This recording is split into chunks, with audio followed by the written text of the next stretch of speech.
Beersheba was the southernmost part of ancient Israel.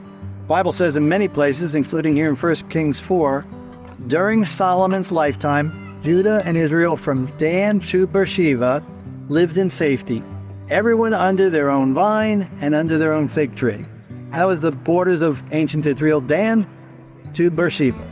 So right here in Beersheba, you see a great illustration for many of the cities we'll see that had a triple-walled gate. And so Dan has it, Megiddo has it, many of the cities. As you enter into the city, you see then they had it walled off and they had to turn. So if an enemy tried to come in, they would have to come and they'd have to turn. Well, they're slowing down and bottlenecking on the turn, and then archers on the wall would be able to shoot down on them, throw boiling oil down on them, and deter them. And so this would be where the first gate would be. Right? And so there'd be a pillar on that side, just like on this side, and you have the gate here, first gate, and then you see a room here. And so in this room, during times of war, you would put all your army in there. Not all, but a whole bunch of army in there. And so if they do break through the battering ram and they get in, now they're here, and you're shooting them from both sides. Right? And so you got your army and just attacking them. And now they're blocked by another wall. And so then here's another gate. And so now they're stuck here and they're trying to break down the gate with the battering wall, and your guys are shooting at them. Right? So that's a deterrent. So then if they do break through this gate, right, and they make it into this area, then here's another room, and then they're getting shot at again. And so there's three gates. So you have the first gate, the middle gate, and the third gate. Very, very typical. We're going to see that in lots of places to protect the city. Now, in times of peace, these rooms would be used for meeting places.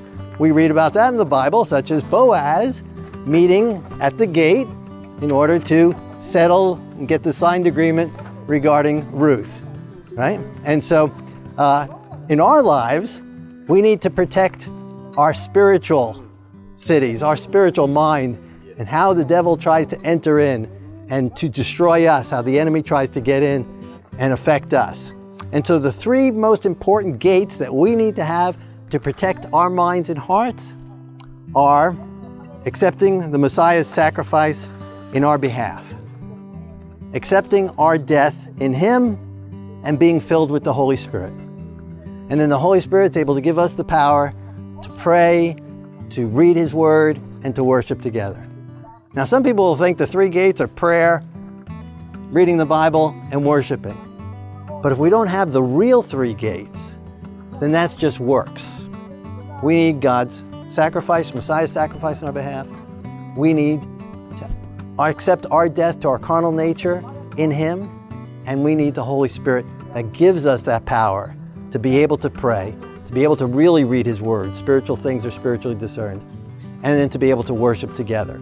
So those things are our army that help us to keep the walls safe, to keep the gates safe.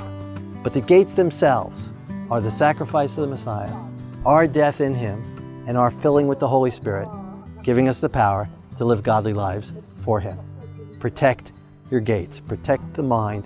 Protect the soul. Protect the avenues to the soul.